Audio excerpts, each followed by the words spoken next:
Hi, Basir. Thank you so much for doing this and for the work. I was wondering if you could say something about the narrative structure of the film. Yeah, I think it's pretty simple. If you look at my practices, most of the time, mostly the works that I shoot are shot during one day.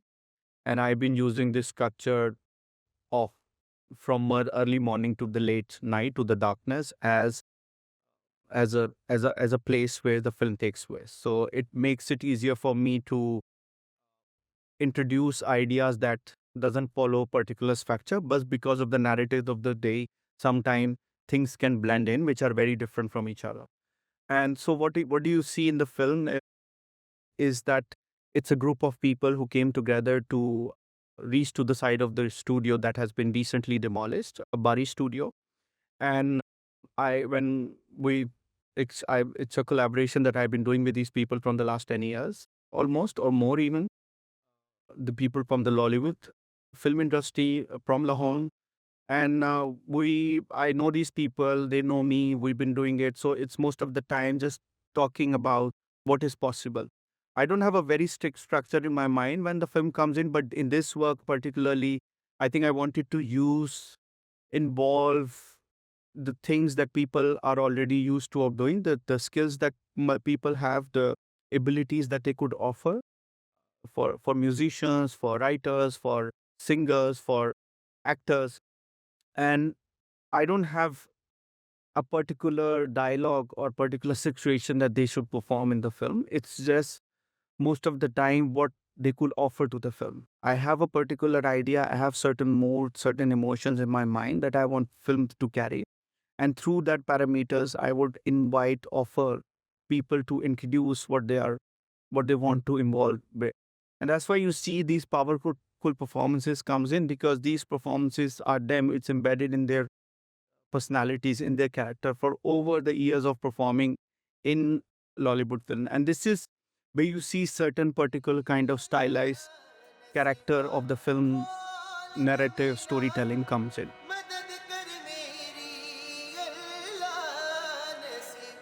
It's really interesting because you're showing cultural workers who very often are invisible, no? I mean, workers who work in the film industry.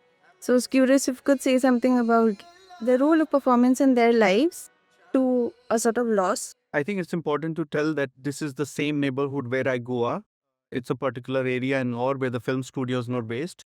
During the time of Swiss Glory, there are a lot of film studios started to build near Multan Road. And I grew up watching these films being made. So it's really about a particular place, then the group of people who came there. And then the industry see the decline, the studio started to vanish. Then these people still carry the traces of the performances that they did in the past. So there is a knowledge that exists in that particular place.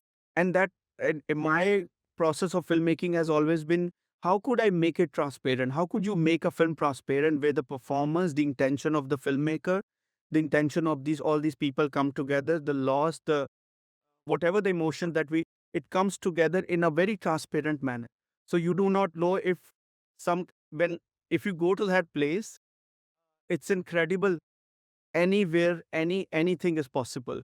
I always go there with an intention that I could bring really any idea possible. There is no limitation. The only limitation could be my mind, because it's a place of fiction, you know.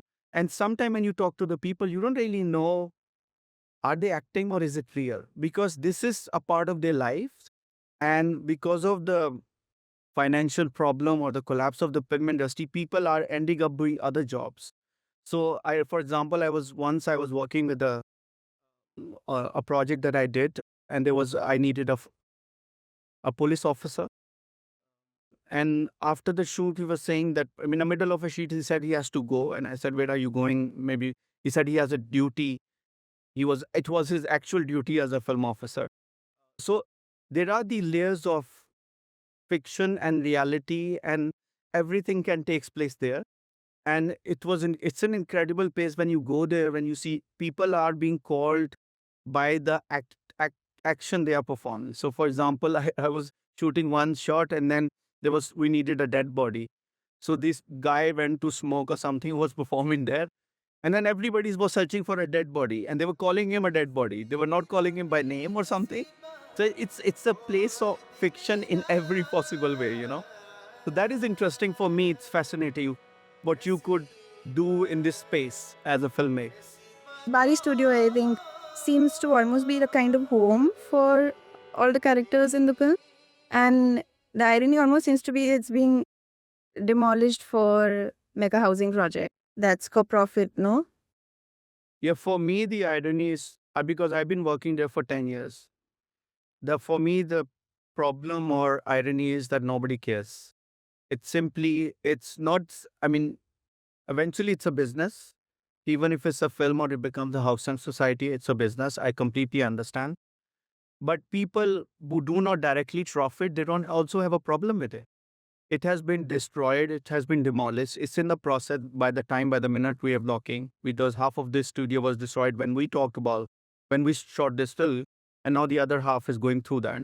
I can't film there anymore.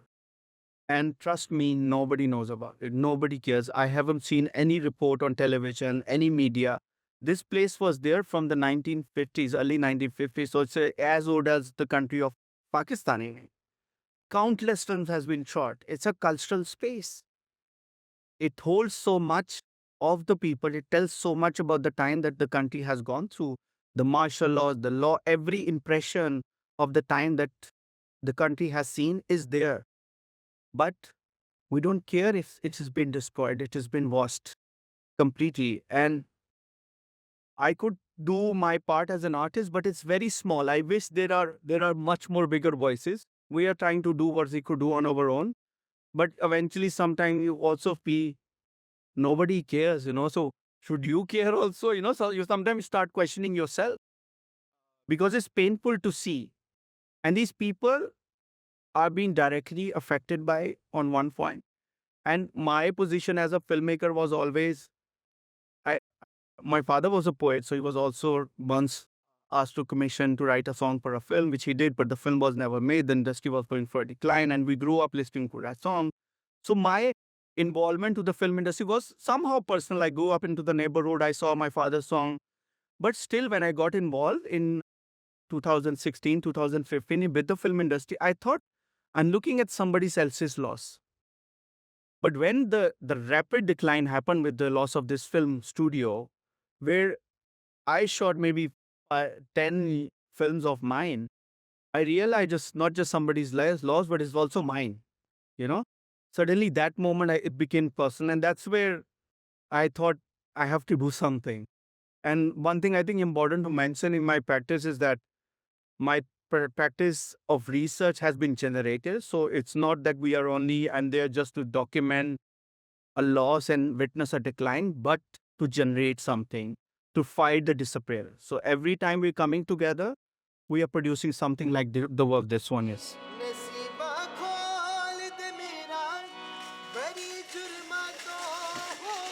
One thing that really struck me actually while watching it is, it's almost like Shok Manana ya Matam, in which is a collective thing that you do, right? And so I was wondering what that relation with the people in the film continues to be. How do they give the process?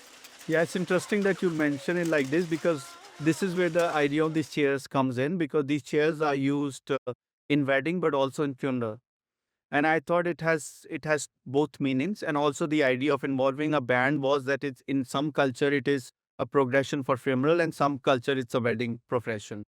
So there are these meanings because I wanted to also, if this is the last film that has been shot there in that space, I also wanted to celebrate that space. I also wanted to celebrate the film, but the sadness was embedded in the narrative, in that story. It's like, say khushi ke aansu or something. So there was this sadness, and I don't know how this came. Really, it's not directed. If you see the way I make films, I don't choose my actors. I don't see if they're good or bad or any other people who come into it. It's always collaborative. It's always the people, the photographs I do, the videos I make, anything that I have done, I work with a group of people and I make it for the group of people, the audience. For me, if I go into this space, I really wish that there are at least two people looking at it. So that's why there are these shares. There's always this idea that more people come together and then they can share this energy, not just in the film, but among themselves also. And this is where or it's like all the group come together and see what happens. So that's why this whole thing that I do with the LollywoodResource.com, this platform that I built it's we are recording these people, these voices that have been disappearing. This film industry has a story in the late 19 till the late 1970s. So most of the people are really old, and I saw that is disappearing. But with this studio, the place going away, I thought we need another place where we can gather. And that's why this platform come in. We are recording, and I'm also regularly doing gatherings, not for the purpose of filmmaking, but just to invite people come together to form an energy collectively. If an individual is forgetting, other person help them remind, so the memory becomes a something that we could generate by being together, because otherwise most of it is not documented.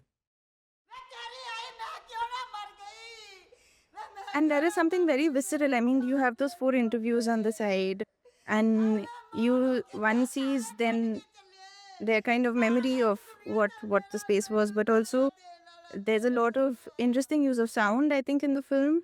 And I was curious about what role sound plays, how you have used it. Yeah, I think now in the recent time, I'm because I'm dealing with cinema for 10 years or more. I am also becoming interest. I think I'm becoming more of a filmmaker from an artist. It was earlier I'm an artist, and now actually it took me 20 years of my practice to realize that cinema has a code in it, which is to alter emotions of the people. So I think more than the video art in cinema, you can really alter the emotions of the people who are looking at it. And that's where if you look at the whole film, there is also an emotional arch into it. There is also the people gather, the information, the content start to develop, the peak, and then also it has a climax. So it has all the patterns of which a film storytelling would be, but in an abstract manner, of course, because the source of these dialogues, performances are not one, it's multiple films. It's a history of Pakistani cinema film, yeah. So they come from multiple time and they are put into a narrative where collectively they are talking about something. So that's why this idea of chairs comes in, to see that keep on dragging the chairs to the point beyond where I was not allowed to go. It was actually me. When I went to the first time to this point, they closed the door. There's a security guard, and I could not go to the place where I've been shooting for 10, 15 years. And I was so sad and frustrated about. And that's why this idea, okay, let's collect, gather. If I can't go there, let's the voices of reaches there. Let's the music reach there. No? Let's the memory reach there. So the physical can stay, but you can't stop to take emotionally, or the energies to transcend through the doors. So that was sort of the whole idea. The title seems very interesting because I was curious, when we think of grief, it's usually that the body carries more grief than we can ever articulate. And your title seems to be saying something it's like a reversal. So I was wondering if you could say something.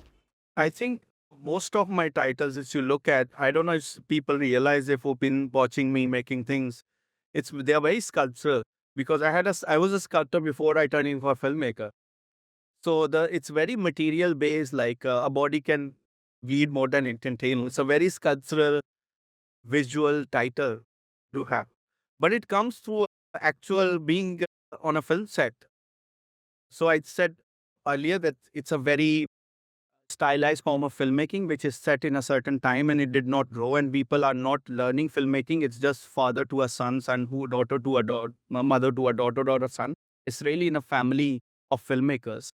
So this, I don't know, I forgot, but this emotionally, I wanted them to sort of come together as under this title because of one particular situation that I had in which I wanted to shoot somebody and die and the person would bleed.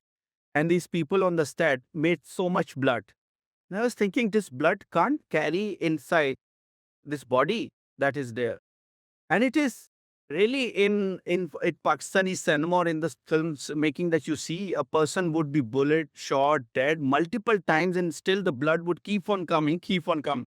And that's what I thought, that I have spoken about this loss so many times. I have spoken about this bleeding body so many times, but still it's bleeding. It is still the loss that is continuous. You're taking this studio, you have taken a studio before, you have, the people have died, you have taken people's job, this industry is not recognized, you know. There's a continuous loss, and I wonder how much the loss would take to it completely be finished, because it's just a continuous loss that you can't stop. It's a continuous bleed, from a body of Lollywood. And that's where I thought maybe this title would fit in. Like, even if we cry, this is not the last time we're gonna cry. This gonna continue. This is not the last time we're gonna be hurt. It's gonna continue.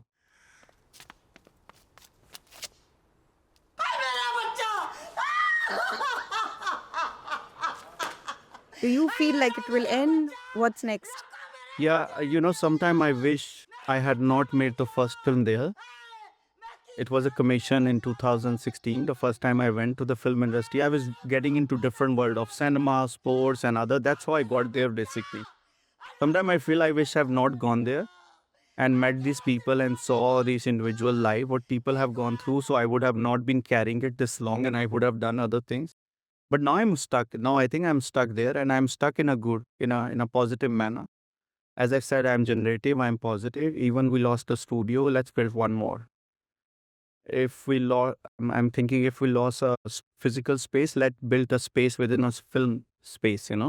So now I'm making more work in a more speed than before, because the decline is so prominent.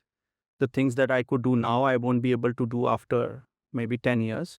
The collaborators that I am working with, if you see, there are some of them, if in the interviews, they're 80 years old, 90 years old. So I'm losing these people, they're dying. So I'm also we are racing against time.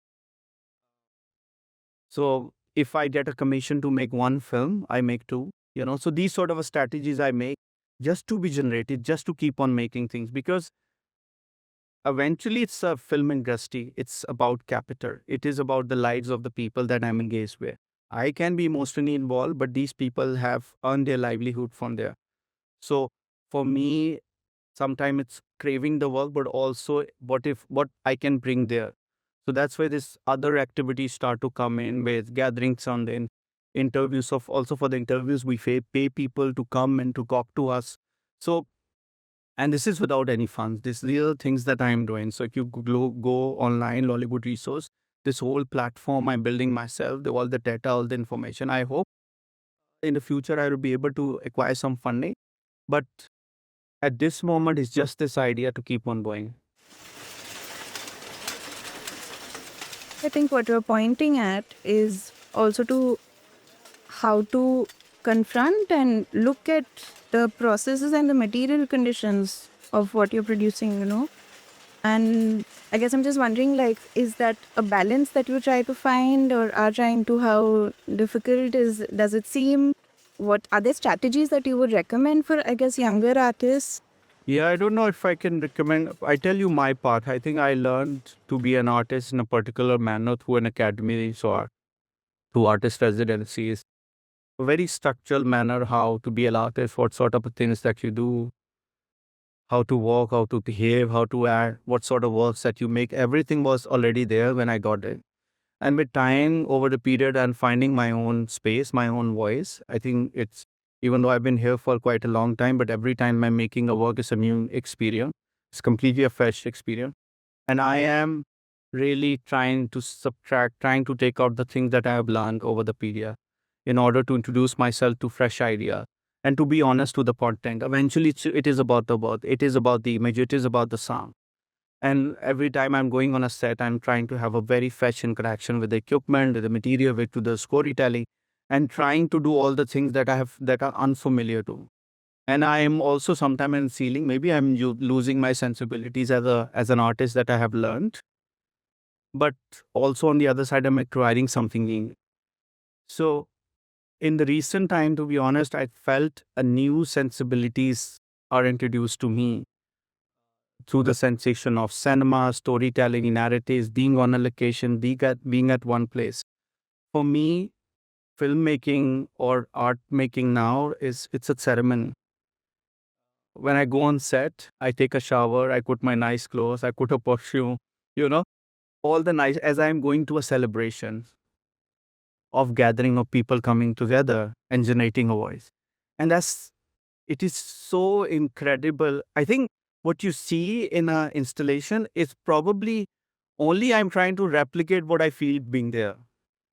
And I can't do it. I wish I could bring people there and see what the energies that we produce. But this is probably something I'm trying to stay, becoming more and more conscious that I have to remain honest to the content. It's not about me. It's not about what I feel and all, what I have learned, what a good film is, but what is honestly there, what I have felt being there. There are really interesting, funny, or also very painful conversations that I have with people. Like there was a guy who told me he was a security guard at the Bari studio, and I asked him how long he's been here. He was there for 35, 40 years. And he said, asked him how did he got there. He said he came from his village because he liked this one heroine, this one woman, and he wanted to see her. So that's why he got a job that he would see her car passes and he would look at the woman that he loved, on cinema on screen. But at the end, he said, I wished I never loved her because now he's stuck. The woman is gone. The studio is collapsing. There's no job. There's no work, and he's stuck in that place.